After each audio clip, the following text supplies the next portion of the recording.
súper meticuloso, y digamos que hay muchos pasos en los cuales las cáscaras y en general todo ese proceso tiene que estar supremamente bien sincronizado.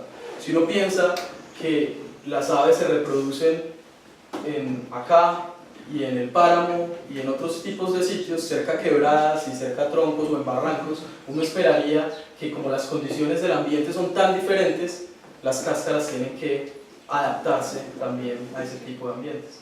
Y eso es parte de lo que yo estudio, y esto simplemente es para mostrarles cómo se ve un corte transversal de una cáscara y cómo se ven todos estos huequitos que es por los que se da ese intercambio gaseoso. Entrada de oxígeno y salida de CO2 y vapor de agua para darle espacio al embrión. Y tal vez entonces ahí uno podría hacer la conexión sobre si estas estructuras que son súper chiquiticas son las que regulan todo ese intercambio de gases, entonces imagínense todos los procesos y todo lo que implica que haya una adaptación de la cáscara de los huevos. Y como estamos hablando de diversidad, entonces les muestro un montón de variación que hay a muchos niveles. Entonces diversidad se da también a nivel de los huevos. Estos son unos huevos, este sería el tamaño más o menos de un huevo, como de un carduelis, como de un semillerito chiquito. Los huevos de los colibríes son incluso más chiquiticos, pueden pesar hasta 0.7 gramos, son una cosa así súper chiquitica, más chiquitico que esta uña, literalmente como unos tic-tacs. Este es el huevo de un avestruz y este es el huevo de una moa. Una moa es una ratite del grupo de las avestruces que vivía en Nueva Zelanda y hace como unos 700 años. ¿Sí son 700 años? Creo que sí. La extinguieron pues, porque se la comían. Esa tenía este síndrome de islas que pasan muchas aves que pierden la capacidad de vuelo, tipo dodo, kiwi, eso es lo de Nueva Zelanda. Listo, estas moas eran de esos organismos súper grandes. Pero además esa diversidad también entonces está en colores, en tipos de manchados, en patrones de manchados y tipos de rayas. Entonces aquí hay un montón de variación de diferentes tipos de huevos. Simplemente quiero que vean toda esta variación. Estos son huevos de tinamúes, los que les dije que en unos artículos se han dado cuenta que tienen, a pesar de que uno las ve así sin manchitas, parece que también tienen unos patrones en luz ultravioleta. ¿Y por qué tienen el color azul? Ese color azul son pigmentos que se ponen en la última etapa de formación del huevo. Porque en las gallinas también algunas se nota, pues colocan huevos azules. Sí, son pigmentos que tienen cada una de las especies. El proceso de formación del huevo es como de 19 horas y ya en la última parte, como en las últimas 4 o 3 horas, es que se empieza toda esa parte calcárea y la última capita que se pone es la del pigmento, obviamente pues. Y algo chévere es que un huevo formado es muy pesado, por eso todo ese proceso generalmente se hace en la noche, para que en el día ellos no estén ahí pesados con los huevos. Por eso es que las aves ponen los huevos principalmente a la madrugada, a las primeras horas. Entonces toda la noche están formando el huevo y lo ponen bien temprano en la mañana. Hay muy poquitas aves que ponen los huevos a otras horas. Hay como yo esto no me acuerdo porque esto yo casi nunca lo digo. Bueno, aquí simplemente les muestro, esto se ve como muy enredado, pero es básicamente aquí una gráfica que muestra aquí la simetría, y es qué tan redondo es o qué tan asimétrico. Entonces asimétrico entendiéndose como que tiene una parte muy ancha y una muy acuminada, muy angostita. Y esta acá elíptica es qué tan redondo o qué tan alargado es. El único mensaje que me parece chévere que vean acá es que miren que hay puntos por todo lado. Hay una diversidad de formas de huevos también impresionante. Y típicamente han habido 3 explicaciones para este tipo de morfología de los huevos. La primera es el del tamaño de la puesta. Entonces si uno tiene huevos más larguitos, puede acomodar más huevos en un mismo nivel. El otro es que por el consumo de calcio. Entonces en huevos mucho más alargados hay una conservación del calcio, o sea, no le toca invertir tanto calcio formando la cáscara, y eso sí es un recurso limitado que la hembra saca del calcio que tiene disponible para construir también su esqueleto o mantenerlo, entonces eso también es beneficioso. Y el otro es esta que es como el factor de rodamiento, podría llamarse, y es que en estos huevos que son asimétricos, no sé si alguna vez han puesto a rodar un huevo, cuando tienen esta forma, entonces no se va así como una pelota, sino que empieza a dar vueltas. Y en huevos, por ejemplo, puestos en nidos en plataforma, eso es una ventaja. Y hay muchas. Bueno, y la última, tal vez que es la que más le han dado, o tal vez la última hipótesis que trató de resolver ese misterio, es que parece que lo que determina mucho la forma de los huevos es la capacidad de dispersión de las aves. Las aves que vuelan mucho tienen huevos más alargados y las que vuelan no tanto son huevos un poco más redondos. Listo, eso fue como el último artículo que salió, está siendo medio debatido. En cuanto a los colores, hay muchos factores que pueden estar determinando y direccionando la coloración. Este es uno, no me voy a detener acá, pues porque seguramente muchos han visto acá en Manizales el caso típico del chanito alimentando el chamón. Cuando hablo de nidos, entonces les muestro la diversidad de diferentes tipos de nidos, desde nidos en el suelo, copas y domos de diferentes tipos de grupos. Esto es un bugío, Nyctiomus albicollis. Esto es un nido de una cercomacra, un hormiguero. Y este es un nido de un Myrmoborus, que es otro hormiguero. Hay unos nidos en plataforma, que son los típicamente de palomas, también a esos se les puede llamar así a los de las águilas. Las estrategias de las palomas son interesantes, es porque como son unos nidos tan expuestos, entonces todos estos pollitos cuando están un poquito más emplumados, para no quedarse ahí todo el tiempo y que los vean los depredadores, se tiran al suelo o a esconderse, casi siempre incluso sin poder volar todavía.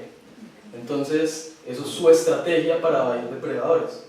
Y yo a veces menciono esto porque muchas veces le llegan a uno con la palomita, vea, se cayó del nido y no puede volar y no, millones de años de evolución, una estrategia para evadir depredadores. Quedaron ahí.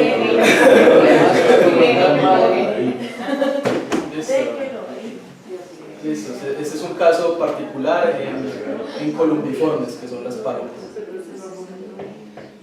Y los nidos, dependiendo de sus arquitecturas, entonces pueden tener diferentes tipos de esfuerzos para ser construidos. Algo que no se sabe mucho y a lo cual nosotros desde la sociedad con los pajareadas podríamos aportar un montón, es que no tenemos idea de cuánto se demoran las aves construyendo los nidos, ni si los machos y hembras son las que incuban, las que construyen, perdón. En algunas especies sí, pero para el general, y ese es el caso para casi todas las aves del neotrópico, no hay mucha información. Entonces eso sería también muy chévere y es una información que uno puede aportar. Este es un nido de Certiaxis, que es una cámara gigante. Certiaxis es un furnario de este tamaño, y este nido es como así. Es una empalizada gigante con un montón de entradas, incluso algunas falsas. Los Actinalaquis sabe también son así porque son grupales también. No, esos son. Yo he visto. Sí, bueno, sería chévere. Cuando alguna vez fuimos para en el bosque popular, había un nivel enorme de Sinalaxis. Sí, los Sinalaxis también hacen nidos grandes. Sí, pues hay un clado de Furnaria que hace estos nidos así. El de Sinalaxis son típicamente con un túnel acá así largo. Y eran varios ahí, pues. Era que le estaban haciendo chévere, visita a los bebés. ¿Quiénes están ahí? Que era que le estaban haciendo visita a los bebés. Sí. Bueno, los otros entonces son en cavidades, hay los que los usan, pues los que las construyen como usuarios primarios, y hay otros que las usan secundariamente, tucanes, loros. Y dentro de los pollitos hay dos estrategias principales en las aves, unos que se llaman nidífugos o precociales, que son por ejemplo los pollitos, los patos, los tinamúes, que tienen periodos relativamente largos de incubación, pero nacen ya muy desarrollados, completamente cubiertos por plumas y ya básicamente nacen y se pueden ir. En comparación con los con los altriciales o nidícolas. Este es un nido de un jacamar, una gálvula, que era un huequito por acá. Estos son los pollitos de ella, aquí recién nacidos, y miren que a medida que van creciendo, miren que estas partes acá desnudas, en los tractos les crecen cañones que van reemplazando el plumón blanco y luego le van creciendo. El miedo más es plumas también ese hueco. en huecos. Galbuliformes hacen también nidos en cavidades, y ahí está Buconide y Galbulide, hasta que ya crecen y son del tamaño de los adultos ya para irse del nido. Las plumas de la cola, si recuerden, pues me imagino que saben que en las aves los pollos se van casi del mismo tamaño de los adultos. No es como los mamíferos que uno ve los chiquiticos y van creciendo. Las aves ya, pues digamos que pueden crecer un poquito más, pero cuando salen del nido ya están básicamente del tamaño de los adultos. Ese momento en el que abandonan el nido es un momento en el que se llaman volantones. Y uno los puede identificar por las comisuras, pero también porque las plumas de la frente acá y las de la cola son las últimas en crecerle completamente. ¿Y por qué entonces las palomas se tiran del nido? Pues porque es que los nidos son el mecático del bosque. Entonces hay muchos animales que se depredan a las aves. ¿Listo? Ahí esos nidos, los huevos son altamente, tienen mucha proteína, no más que proteína, tienen grasas, ácidos grasos. Este es un tucán bien recomendado, es un aracari crespo, de hecho el nombre es como curly, no sé qué cosa. ¿Ese es de dónde? ¿De qué parte? Pues esa fue en Perú. Ah, eso sí. Listo. Hay otros grupos de organismos que también se comen los nidos. Ese es el grupo de los pupinambis y de esos lagartos grandes. Y los lobos polleros también. Y las culebras también. Sí. Como de huevos. Pues que básicamente todo se come los huevos de las aves. Hasta hay registros de caracoles comiéndose. ¿Caracoles? Ay, Este bonito, vea ese monito robando.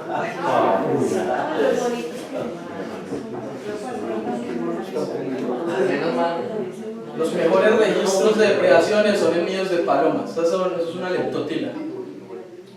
Porque son plataformas, uno puede colocar la cámara trampa ahí.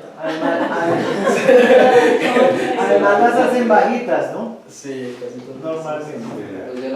Ahí como dato, el que me quiera ayudar y escribimos algo, el de leptotila plumbiceps, no está escrito, señor.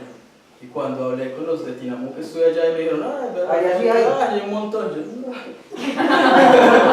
Entonces, si ven ese nido, no está escrito. Y De las urracas también, así. Era mata tirando. Acá también.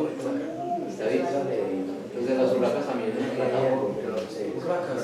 Los de sí, también, así unas empalizadas. Y esos anidan cooperativamente. Pues tienen ahí sí, cuando vi uno que había Aquí ya estoy que termino. Aquí lo que les quería mostrar es que como pues no hay tiempo para mostrar todo, entonces las muestro como casos así extraordinarios. Este es un pollito de una cotinga muy bacano que cuando encontramos, vimos esto, fue como, se lo describió un profesor con un amigo, también en Perú, que es allá donde están estos, y pues estábamos hablando de que las aves necesitan camuflarse de los depredadores, entonces ¿qué hace este pollito todo punquero con un plumón naranja lleno de un montón de puntos y de patrones? Y de hecho esos patrones son no aleatorios, sino que están esos plumones muy modificados. Miren acá el grado de modificación de esas puntas de los plumones. Y cuando entonces se estudiaron bien como todo el proceso reproductivo, se dieron cuenta que pues realmente, bueno, si los adultos construyen el nido con hojas de este color, entonces está un poco camuflado, se mimetiza ahí, pero además miren que cuando va creciendo, lo que encontraron es que es un patrón muy parecido al de una oruga. Esos son tipo gusano pollo. Entonces esto es un ejemplo muy chévere y ya les voy a mostrar un video en donde además se ve el comportamiento del pollito y quiero que le pongan cuidado para evadir depredadores. Entonces de los primeros ejemplos registrados en este tipo de vertebrados en aves sobre mimetismo, porque los casos típicos son en mariposas, ranas, serpientes, imagínense las serpientes de coral, las ranas de arte, todo eso, pero en aves el mimetismo era, pues no se había registrado. Mimicry is an evolutionary wonder, the ability of some harmless species to imitate fearsome physical traits of more dangerous creatures. There are plenty of examples in insects, like benign butterflies mimicking their poisonous cousins, but this unique survival strategy is rare in vertebrates. However, deep in the Amazonian rainforest, researchers may have just uncovered one of the most astonishing cases known to science, and in a baby bird no less. Part of a large family of birds native to Latin and South America, the Cinereus mourner is rarely seen by humans because of its remote habitat and reclusive nature. Unfortunately, Cinereus chicks do have regular encounters with hungry snakes and monkeys because their parents tend to only visit their nests every hour or so. Normally, that would make them very vulnerable, but these chicks are different. Researchers write in the journal American Naturalist that in 2012 they came across a rare Cinereus nest and decided to film it. When a chick eventually hatched, they found an unusual creature with flaring, white-tipped orange feathers. When they went to measure the chick, it writhed its body in odd back-and-forth motion. Researchers recognized the baby bird's behavior as similar to toxic moth caterpillars. The chicks seem to mimic not only the physical attributes of the caterpillars, but also their movements and behavior, all part of an act to deter predators. They're such committed actors that they don't even beg for food from their parents until they get a specific call to stand down. After a couple weeks, researchers say the chick begins to lose its orange glow, and after about 20 days, the baby Cinereus learns to fly. This elaborate gimmick is the first of its kind observed in birds, and researchers hope to study similar species to see if the incredible ruse is common among other birds in the family. Entonces miren que hay un montón de casos interesantes por descubrir. Y algo que dice al final es que entonces estaba buscando para ver si las especies relacionadas también tenían este tipo de pollitos. Y aquí así de primicia les digo que no. Ya encontraron el nido de la especie hermana y los pollitos tienen plumajes no nada parecidos a eso. Entonces parece que fue algo, una innovación en ese tipo. Y ya para terminar, son como 3 diapositivas o 2 donde les hablo de la migración. La migración entendida como un movimiento periódico en búsqueda de recursos, típicamente porque en donde están, entonces por ejemplo en el caso de todos estos que realizan movimientos, por ejemplo en el caso de las aves en específico, allá están en invierno, se reduce un montón la oferta de alimentos, es muy difícil vivir allá, entonces hacen estos movimientos periódicos hacia las zonas más cálidas en el trópico, pero las aves no son las únicas que hacen este tipo de movimientos, en la naturaleza hay movimientos migratorios de muchos grupos, en mamíferos acuáticos y terrestres, en peces, en mariposas, en tortugas, en un montón de grupos hay ese tipo de movimientos. Y la migración también puede ser descrita de diferentes formas. La única migración no es la que se da latitudinalmente de las zonas boreales o australes, sino que además pueden haber migraciones a lo largo de una montaña, por ejemplo siguiendo la floración o la fructificación. O también pueden haber estas que son migraciones horizontales o longitudinales en búsqueda de recursos que hacen, por ejemplo, muchas aves acuáticas, por ejemplo de Venezuela, los llanos y todas esas zonas. Son como los ejemplos que más se conocen. Las aves entonces tienen, aquí me toca actualizarme un poquito porque hace pues muy recientemente salió un artículo sobre el magnetismo, pero así en términos generales las aves pueden utilizar varios compases, varias brújulas para ubicarse. Entonces aquí a los niños les cuento como una anécdota. Yo trabajaba hace varios años con aves migratorias, específicamente estudiando la Cetophaga cerulea, Dendroica cerulea para los románticos. y estuvimos buscándola como 5 años por muchas partes. Yo trabajaba principalmente hacia el sur de Antioquia, Támesis, Jardín, Andes, toda esa zona, y Fredonia. Y allá en Fredonia teníamos una estación en donde las anillaban, les ponían unos morralcitos con unos transmisores, hacíamos telemetría para ver por dónde se movían. Y algo muy interesante era que se hacía ese estudio, se les ponían anillos de colores y con números, y eso es un parchecito de bosque de, no sé, no eran más de 4 hectáreas así con sombrío. Y año tras año, al menos 2 años, se capturaban muchas veces los mismos individuos. Entonces la pregunta era como, ¿cómo diablos un pajarito de este tamaño para ubicársenos a nivel continental y a un nivel con una ubicación muy fina? Entonces que no solo estaba llegando a Antioquia, estaba llegando a Fredonia específicamente a esa finca. ¿Sí? Eso también pues digamos que tiene consecuencias en conservación. Imagínense un pajarito de esos que llega acá cansado, vuelto nada y le tumbaron el bosque. Entonces por eso es que las estrategias de conservación tienen que ser conjuntas. Todo es otro cuento, ¿verdad? Entonces lo chévere es que las aves pueden utilizar el sol, las estrellas, los mapas de olores, y ahí era lo que habíamos hablado, y también varios mecanismos para ubicarse por el magnetismo de la Tierra. Y para terminar, entonces, ¿cuáles son esas características de migración? Porque no todas las aves migran igual. Hay unas que migran de día, y entonces el caso de esta foto, no, me cambió. Pero entonces ahí está el caso de los gavilanes, las cuaresmeras, los plantípteros y suanzón, y también ahí está Catartesaura, la subespecie migratoria.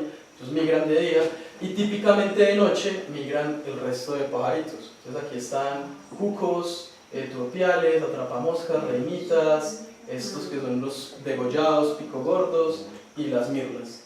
Esas típicamente migran de noche, en parte porque de noche pues evaden los depredadores, no están migrando ahí con el depredador al lado, y también porque de noche el aire es más frío y no hay tanta turbulencia y pueden volar mucho mejor. Entonces, para yo acordarme aquí cómo es que yo termino. David, cuando migran de noche también lo hacen en bandadas, ¿no? O cada cual por su cuenta. Pues no son bandadas así como muy estructuradas, pero sí hay grupos de aves que van volando. Por ejemplo, en el caso de muchas golondrinas, esas sí pasan así en bandadas grandes, y de día también, o en las partes crepusculares.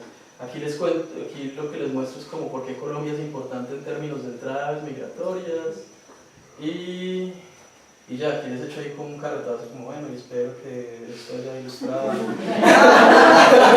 la diversidad de las aves, que no es solo en términos de número de especies, sino y más allá de ponerle un nombrecito a tal especie, hay un montón de características interesantes en las aves que pueden, digamos que, contribuir y hacer mucho más ricas nuestras pajareadas y nuestra actividad si tenemos algo de conocimiento y como la curiosidad para ver más allá del pajarito en sí, sino de comportamientos y otro tipo de diversidad. Ya, gracias.